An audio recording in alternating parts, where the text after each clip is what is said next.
All right, today our viewer question, they have asked, do you have any recommendations for dry mouth? It's hard for me to sleep, and this is not caused from taking medication. I think it's caused by stress. Oh my, dry mouth is no joke. One, it's very uncomfortable, obviously, but it's hard on it fosters tooth decay, gum disease when your gums dry out. Not a good thing to have your mouth dry out. And it's one of those things you take for granted, your saliva, it's kind of always there till it's not. So you want to work with your doctor. First, find out, is this a medical condition called Sjogren's syndrome, which is an autoimmune disease that attacks the salivary glands? And if so, then you need some autoimmune work with both your doctor as well as following our autoimmune protocol that we've talked about in our, well, I have it on my website, but also in our masterclass in plant-based nutrition, we talked about our autoimmune protocol. But there are other causes for this. And one is that if a person has a nasal obstruction, either because they've got a deviated septum or they're eating dairy or wheat or something that gives them a low-grade allergic reaction, and their nasal membrane swells so much that they can't breathe through their nose, especially while they're sleeping, and makes you breathe through your mouth, and that air ripping in and out of your mouth all night, you'll wake up in the morning with really dry membranes there. So nasal obstruction can certainly set you up for a dry mouth.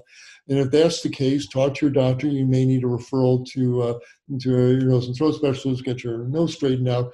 But also, this may be an issue of your food. Stop the dairy, try stopping the wheat, anything that might be making your nasal membrane swell, give yourself a break from that.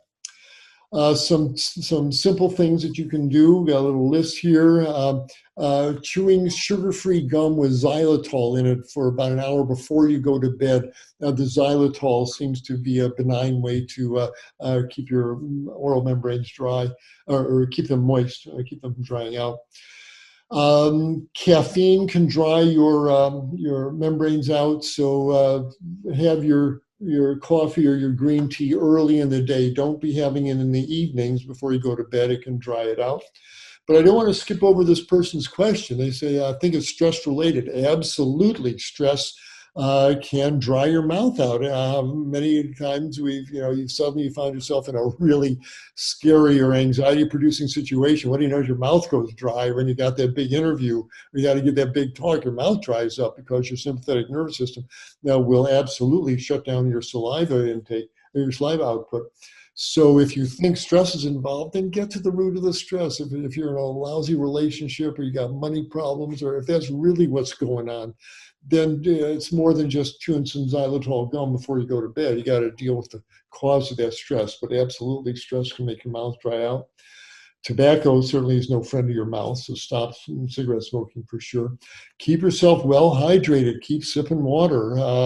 Keep your membranes physically moist, but keep enough water in your tissues so you may have an ample saliva flow.